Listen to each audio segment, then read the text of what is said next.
Vamos a levantar las Biblias y repetir después de mí. La palabra de Dios La palabra de Dios es la verdad absoluta es la verdad absoluta y la autoridad final. y la autoridad final. Amén y amén. Abran sus Biblias conmigo al Evangelio de Mateo, capítulo 5.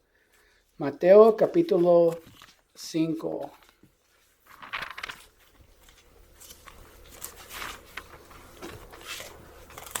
Estamos continuando nuestro estudio versículo por versículo del relato de Mateo sobre la vida de Jesucristo, tal como él presenta a los oyentes judíos y nosotros hoy también presenta a Jesús como rey.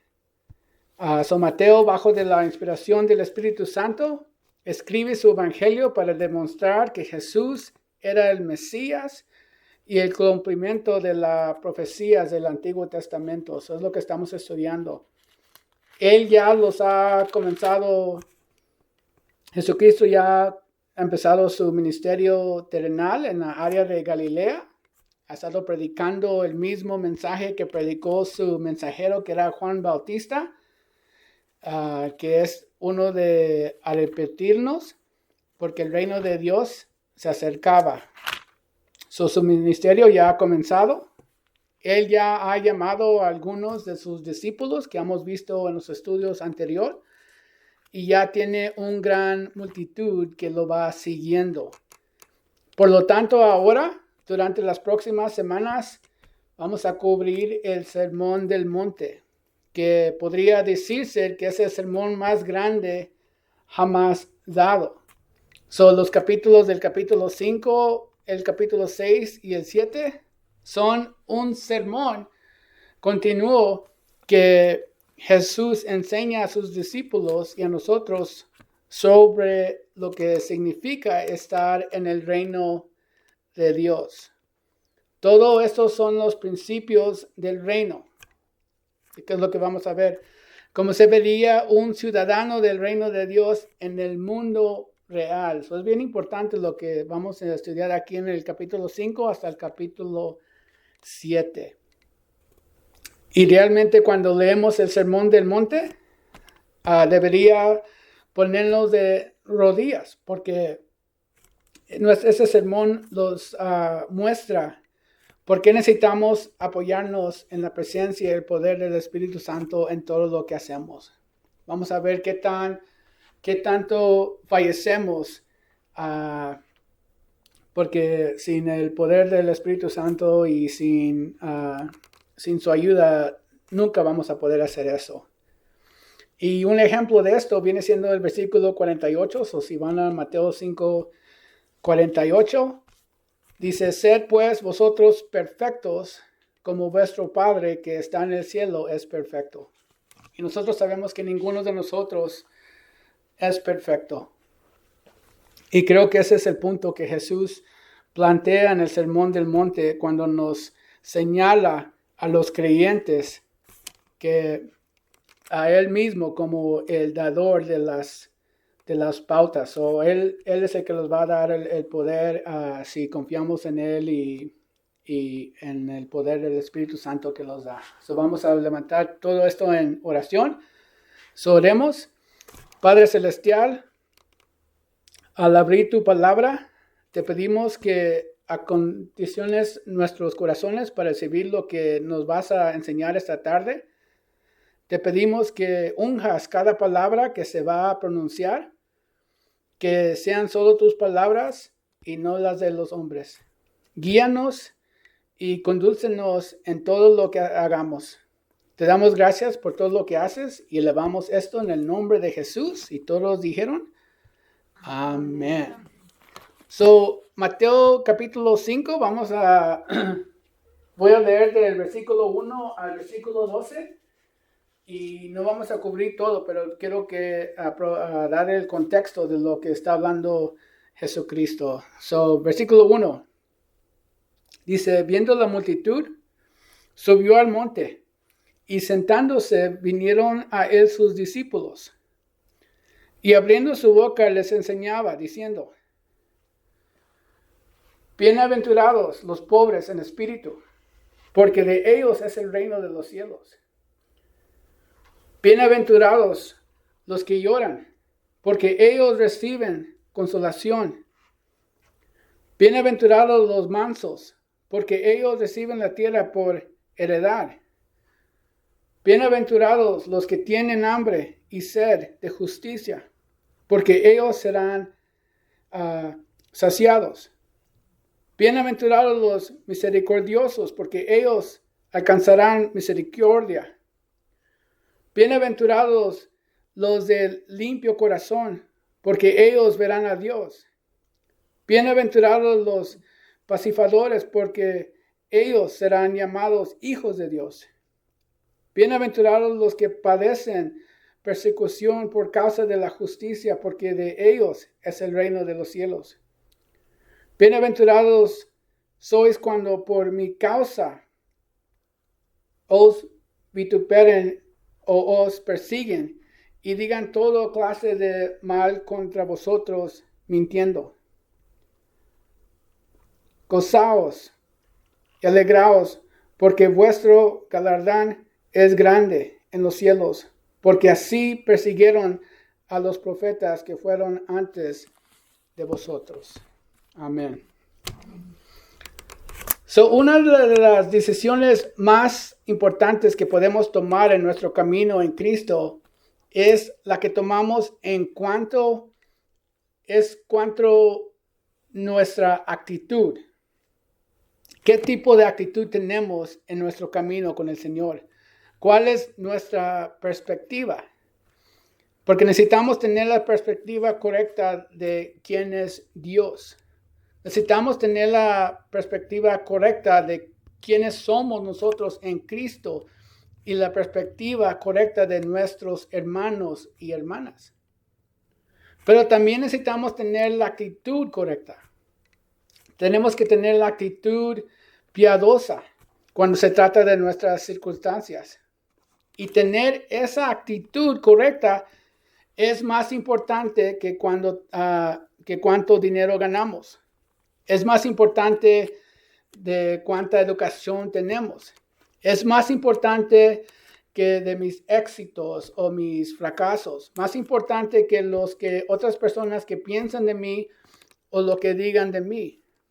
Mi actitud es más importante que mis circunstancias. ¿Cómo vemos? Si vemos lo mismo, si que ve Jesucristo y ve Dios. Mi actitud es lo que me mantiene avanzando o lo único que me hace caer y permanecer caído. Porque es la actitud, ¿verdad? La actitud es todo. Nuestra actitud es nuestro enfoque diario de la vida. ¿Cómo vamos a manejar los sucesos cotidianos? Porque los sucesos cotidianos nos suceden a todos, lo bueno y lo malo. Y nuestra actitud es lo que va a hacer la diferencia. Si tenemos la actitud buena de que está hablando Jesucristo aquí, o si tenemos la actitud del mundo, va a decir si fallamos o seguimos.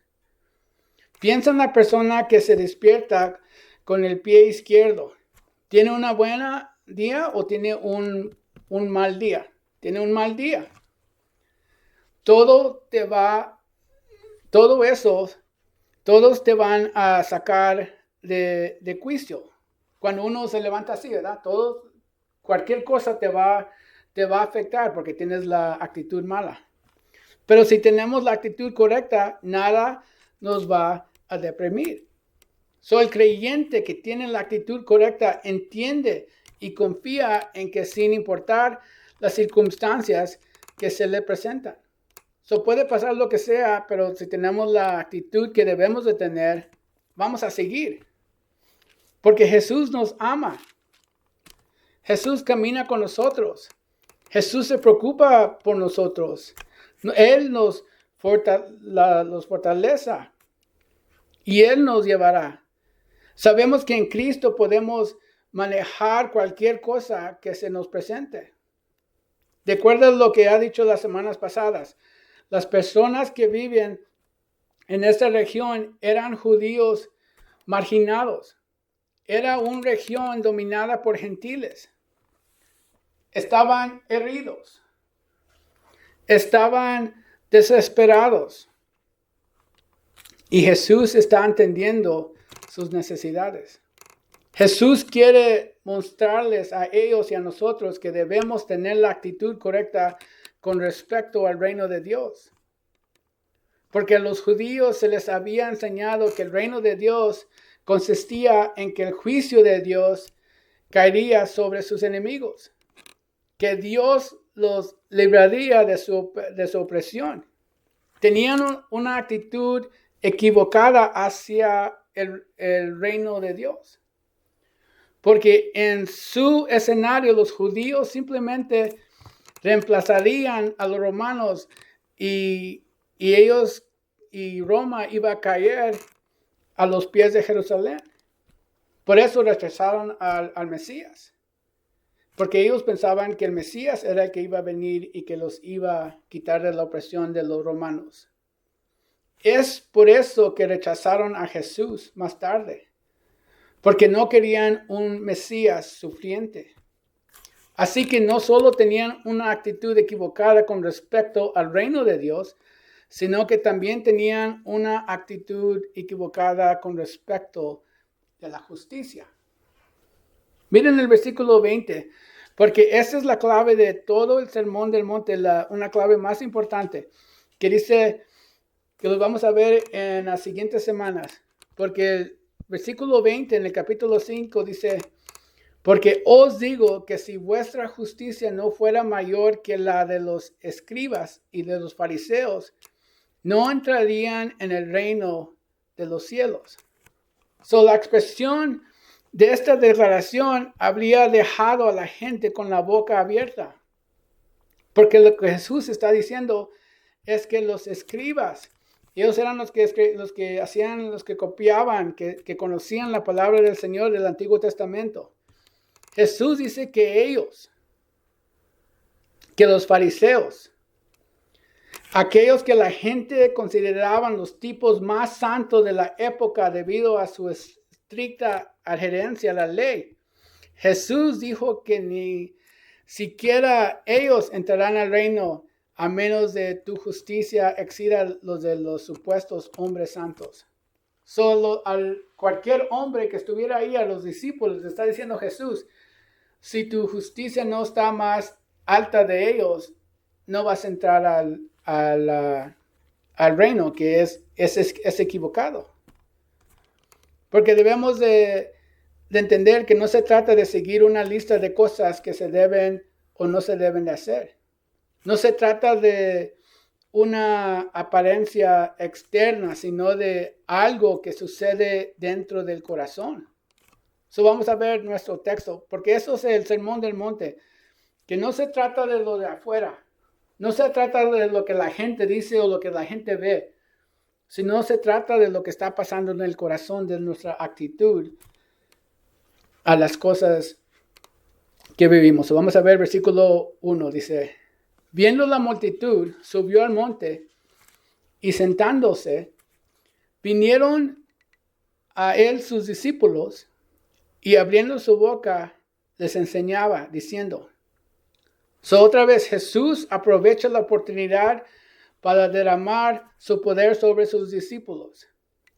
Es importante entender que estos principios no pueden ser comprendidos ni aceptados por el que no cree, por el incrédulo. Estos principios están dirigidos a la persona salvada, la que ha puesto su fe en Jesucristo. Cuando uno ve la lista que tenemos aquí en los primeros versículos, del versículo 1 al 12, un creyente, uno que no es creyente, es imposible porque no tenemos el poder del Espíritu Santo, no tenemos el poder de Dios que los ha dado. Estos principios que estamos viendo aquí están dirigidos a la persona salvada. Estos principios no deben tomarse como una lista de cosas a las que debemos de adherir, porque a veces muchos los ponen en su casa y decimos, no, vamos a seguir estos principios porque no podemos. Más bien debemos de entender que son una descripción de la vida cristiana que se vive en el poder del Espíritu Santo. So, aceptamos estos principios para que podamos gobernar nuestros pensamientos. Y así Jesús nos enseña exactamente lo opuesto o lo que el mundo tiene para ofrecer en cuanto a nuestra actitud hacia nosotros mismos, hacia nuestro pecado, hacia Dios y hacia el mundo. Eso es la actitud que tenemos sobre Dios, sobre el pecado y es lo que el Sermón del Monte nos dice. Versículo 3. Empieza, bienaventurados los pobres en espíritu, porque de ellos es el reino de los cielos. Esa palabra que vemos aquí, bienaventurado. Algunos de sus tradiciones podrían incluir tener la palabra feliz, porque en inglés se usa la palabra blessed, pero también quiere decir feliz o happy. Pero realmente lo que la palabra significa es experimentar felicidad perfecta, experimentar un gozo perfecto, disfrutar de una satisfacción interior y suficiencia con que no depende de mis circunstancias externas. So, así un creyente que vemos aquí en el versículo 3 es alguien que no depende, sus acciones no dependen de lo que le está pasando. So, si le pasa algo malo, no se deprime, sino él sabe porque confía en el Señor. Pero eso es lo que el mundo ofrece. Eso es lo que el mundo define como felicidad. ¿Qué es lo que está pasando afuera? ¿Verdad? Pero es diferente en el mundo del Señor.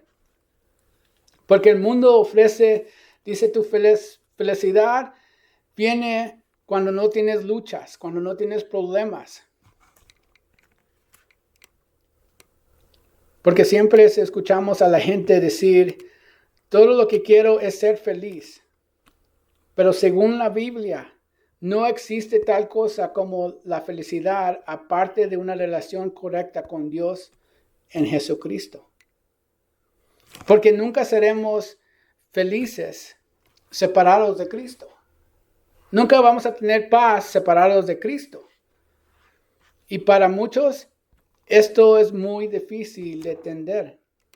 Y la razón es que Jesús es el significado de la vida.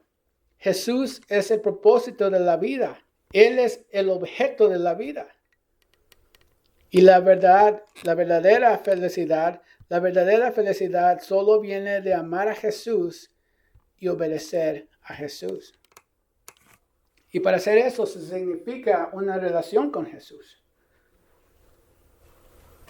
No podemos amar a alguien si no hay una relación. Jesús nos ofrece algo diferente. Es una confianza gozosa.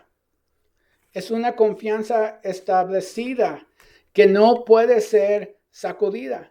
Y esto es exactamente lo que el Señor ofrece a quien confían en Él. La verdadera felicidad, el gozo, que es lo que está diciendo aquí en el versículo 3. Bienaventurados los pobres de espíritu. Bienaventurado el creyente que es humilde, no el que muestra falsa humildad. El que reconoce que él o ella todavía es un trabajo en progreso. El que tiene una evaluación correcta sobre sí mismo. El que piensa con sobriedad. De nuevo vimos hace unas semanas que no demasiado alto de sí mismo y con falsas humildad. Los pobres de espíritu son aquellos que reconocen sus necesidades. Aquellos que reconocen su absolutamente dependencia de Dios para todo. Es alguien que no es autosuficiente. Es la persona que comprende que él o ella no tiene nada que ofrecer a Dios excepto de un corazón vacío. Pasemos al libro de Isaías, el capítulo 6. Isaías, capítulo 6.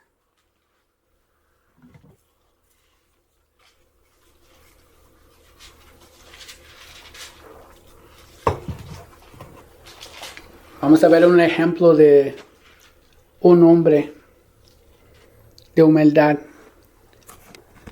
Versículo 1, Isaías capítulo 6. Dice: en el año que murió el rey Usías, vi yo al Señor sentado sobre un trono alto y sublime, y sus faldas llenaban el templo. Por encima de él había serafines. Cada uno tenía 6 alas. Con 2 cubrían sus rostros, con 2 cubrían sus pies, y con 2 volaban. Y el uno al otro daba voces, diciendo: Santo, Santo, Santo, Jehová de los ejércitos. Toda la tierra está llena de tu gloria. Y los quisuales de las puertas se entremecieron con la voz de que clamaba, y la casa se llenó de humo. Entonces dije, eso está hablando de Isaías: ay de mí que soy muerto, porque siendo hombre inmundo de labios y habitando un medio de pueblo que tiene labios inmundos, han visto mis ojos el Rey Jehová de los ejércitos. Isaías recibe una visión. Ve a Dios levantado. Oye a los ángeles clamar: Santo, Santo, Santo.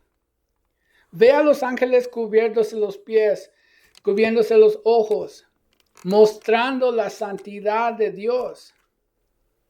Y la respuesta de Isaías es una que es donde él es pobre del espíritu. Ay de mí que estoy perdido. De la misma manera, la iglesia, nosotros miramos a Jesucristo. Miramos la vida de Jesucristo. Miramos el comportamiento de Jesucristo. Y nuestra respuesta es la misma que tuvo Isaías. La misma. Ay de mí que estoy perdido. Porque la humildad comienza cuando vemos a Dios. Y luego nos vemos destituidos y quebrantados. Y la recompensa, porque de ellos es el reino de los cielos. Debemos de ser humildes. Debemos de reconocer quién es Jesucristo, quién es Dios y quién somos nosotros, aparte de Dios.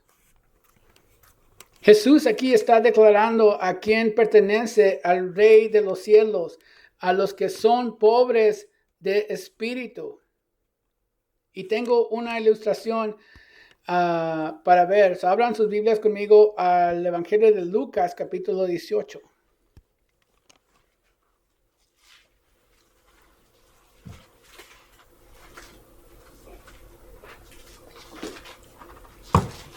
Vamos a ver otro ejemplo, un ejemplo en el Nuevo Testamento. Vimos a Isaías en el Antiguo Testamento. Vamos a ver a otro ejemplo aquí en Lucas 18. De alguien que era humilde. Versículo 10. Dice: 2 hombres subieron al templo a orar. Uno era fariseo y el otro publicano. El fariseo, puesto en pie, oraba consigo mismo de esta manera. Dijo: Dios, te doy gracias porque no soy como los otros hombres, ladrones, injustos, adúlteros, ni aun como este publicano. Ayuno 2 veces a la semana. 2 diezmos de todo lo que gano. Pero vamos a ver el publicano aquí en versículo 13. Dice, mas el publicano, estando lejos, no quería ni aún alzar los ojos al cielo, sino que se golpeaba el pecho diciendo, Dios, sé propicio a mí, pecador. Os digo que éste descendió a su casa justificado antes que el otro, porque cualquiera que se enaltece será humildado, y el que se humilla será enaltizado. So aquí es lo que vemos en los ejemplos. El fariseo no era humilde. No era humilde, pero el publicano era humilde. El publicano era el que reconoce que no tenía todo bajo control. El fariseo era el que decía, no, yo doy mis diezmos, yo no ando robando, yo no ando cometiendo adulterio, no soy injusto. Pero debemos de saber que el que reconoce que está espiritualmente en bancarrota y busca la misericordia de Dios, esa es la persona humilde. Porque cuando reconocemos que nuestras buenas obras no son más que trapos de inmundicia, es entonces y solo entonces que podemos experimentar la misericordia de Dios. Porque muchas veces usamos la religión, pero debemos reconocer que aparte de Cristo, tenemos que entender quiénes que somos pecadores si no estamos en una relación con Él. Por eso dice que por lo tanto, si vamos a servir al Señor, lo vamos a hacer de rodillas, lo vamos a servir humildemente y con humildad, porque allí es donde está la gracia de Dios. Y tenemos que superarnos a nosotros mismos y dejar de pensar en otros mismos, porque a veces los comparamos con otros. Si vamos a someternos a Cristo y ser usados por Dios, porque las Escrituras hablan de que Él resiste a los orgullosos. Piensen en esto. Jesús pone la humildad en el primer lugar de las listas de las bienaventuradas. Porque la humildad precede a todas las demás características y actitudes. La humildad es la raíz de todas las demás las virtudes. Es muy importante la humildad. Versículo 4. Dice, bienaventurados los que lloran, porque ellos recibirán consolación. Cuando leemos este versículo aquí en el versículo 4, parece una contradicción. Porque acabo de decirte que bienaventurado significa una verdadera felicidad, una verdadera alegría. Y luego está la palabra aquí de llorar, que habla de ese sentimiento aplastante con el que muchos de nosotros estamos muy familiarizados debido a las experiencias de la pérdida de un ser querido, un padre, un hijo. Lloramos porque extrañamos la comunión con ellos, ¿verdad? Por eso lloramos. Pero eso no es de lo que Jesús está hablando aquí. Así que tenemos que preguntarnos, ¿por qué estamos llorando? Una vez más, tenemos que tener todo, cuando leemos las Escrituras, todo tiene que ser en contexto. Porque de la misma manera que lloramos a la pérdida de la comunión que tenemos con un ser querido que se ha ido a estar con el Señor, lloramos por la pérdida de la comunión que tenemos con nuestro Padre Celestial como resultado de nuestro pecado. Eso es lo que habla el versículo 4. No que todos los que lloran van a ser consolados, sino los que están llorando por la pérdida de comunión con el Señor, resultado de nuestro pecado. Tenemos que recordar que vivimos en un mundo quebrado. Tenemos corazones quebrantados.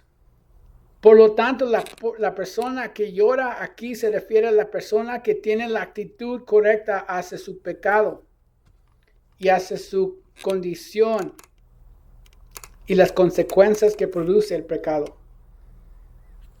Entonces, para el creyente que está dispuesto a ver el pecado de la manera en que Dios lo ve, hay una promesa de consuelo, que es lo que está diciendo Jesucristo en su sermón.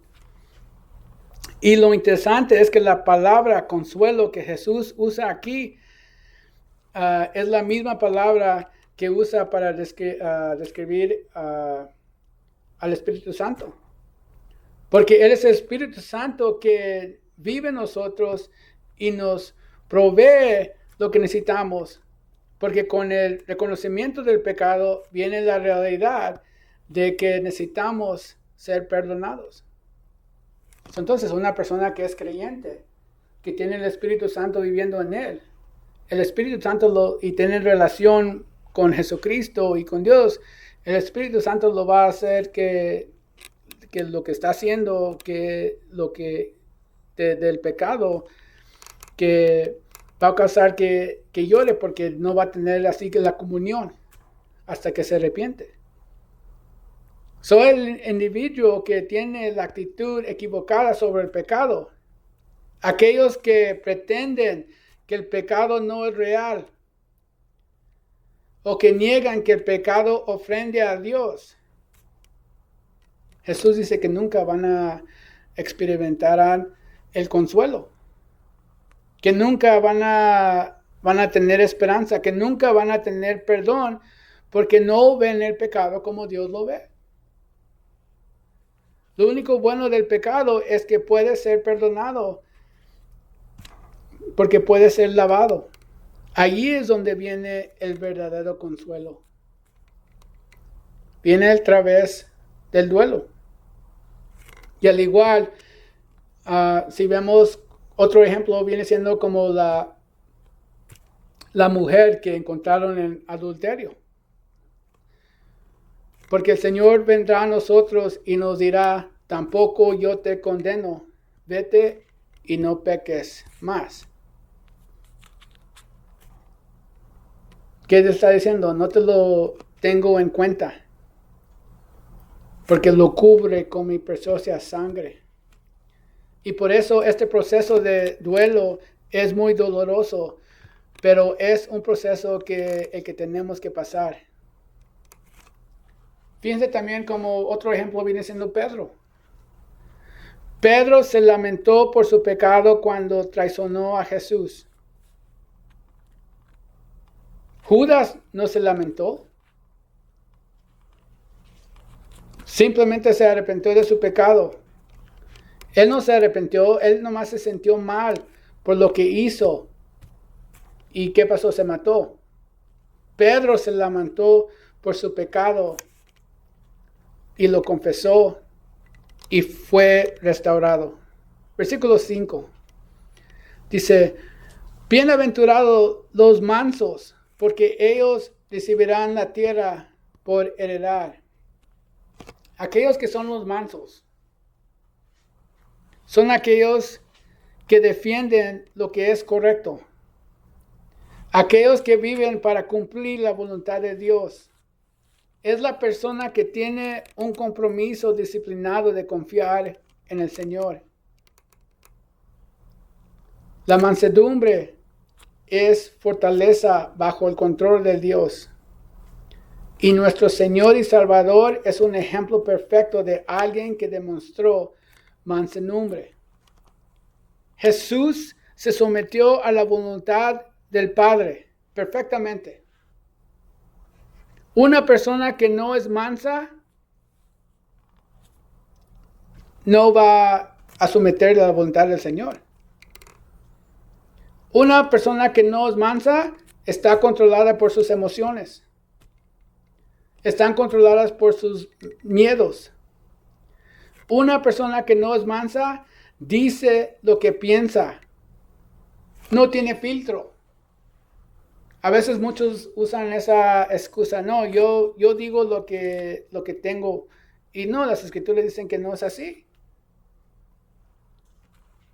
Ellos piensan en algo y lo dicen inmediatamente. En lugar de domar la lengua, como lo dice el hermano Santiago. Piense en el contraste en los que ofrece el mundo. Porque el mundo dice que los fuertes, que los ricos, que los poderosos, ellos van a heredar la tierra. Aquellos que son autosuficientes, ellos van a heredar la tierra. Pero el Señor dice que son los humildes, que son los mansos, que son los que lloran, que quienes serán felices y consolados y heredarán la tierra. Versículo 6. Dice, bienaventurados los que tienen hambre y sed de justicia, porque ellos serán saciados. ¿Cómo podemos ser felices y al mismo tiempo tener hambre? Todo depende en lo que tengamos hambre, sobre lo que tengamos hambre. Porque fíjense lo que está pasando. El hambre del que habla Jesús aquí son las personas que realmente quieren el gobierno de Dios en sus vidas y realmente quieren el gobierno de Dios en este mundo. Porque el Señor promete satisfacción para aquellos que cultivan un profundo anhelo por Dios y las cosas de Dios. Así que nos preguntamos, ¿cuál es nuestro deseo? ¿De qué tenemos el hambre? ¿Sobre las cosas del mundo o sobre las cosas de Dios? ¿Sobre la voluntad de Dios o lo que nos dice el mundo? ¿Cuáles son las cosas que anhelamos? ¿Qué nos apasiona? Para el creyente, queremos saber más acerca de Jesucristo. Para las personas de que están hambrientes de justicia, dice que serán saciadas. Sobre cómo sabemos si estamos hambrientos de justicia o no. Lo sabremos si lo único que nos importa es asegurarnos de tener una relación correcta con Dios y que otras personas tengan también una relación correcta con Dios. Juan 7, 37 y 38, ¿lo apuntan? Dice, en el último y gran día de la fiesta, Jesús se puso en pie y alzó la voz diciendo, si alguno tiene sed, venga a mí y beba. El que cree en mí, como dice las Escrituras, de su interior correrán ríos de agua viva. ¿Por qué? Porque estaremos satisfechos. Otra vez, porque nuestras circunstancias, porque nuestras pruebas, porque nuestras tribulaciones revelarán qué tipo de actitud tenemos hacia Dios. Revelarán qué tipo de actitud tenemos hacia el pecado y hacia nosotros mismos. Y si lo que hay dentro de nosotros es gracia y misericordia y paz y una confianza segura en el Señor, encajaremos perfectamente en su reino. Las otras personas que tienen hambre sobre las cosas del mundo, que no son humildes, si no hay relación con Jesucristo, no van a estar en el reino de Dios. La próxima semana veremos la segunda mitad de las bienaventuranzas. Ok, eso vamos a orar. Padre Celestial, te damos gracias por tu palabra y te pedimos ahora mismo que nos ayudes a digerir lo que nos has acabado de enseñar. Ayúdanos a dirigir lo que significa ser ciudadano en tu reino. La importancia de humildad y mansedumbre. Levanto a tus abejas y te pido que sigas fortaleciéndolos para que caminen por el camino que has marcado por ellas y ellos y sean obedientes al llamado que has puesto en cada uno de nuestras vidas. Levantemos a los que no te conocen y a los que se han alejado. Oremos para que hagas lo que sea necesario para que vuelvan a tener una relación contigo. Levantamos a nuestras comunidades y te pedimos que nos equipes, nos guíes y nos cuides. Que podamos apoyarnos en ti y en tu fuerza. Te damos gracias por todo lo que haces. Eres perfecto en todos sus caminos. Y levantamos esto en el nombre de Jesucristo. Y todos los santos dijeron, amén.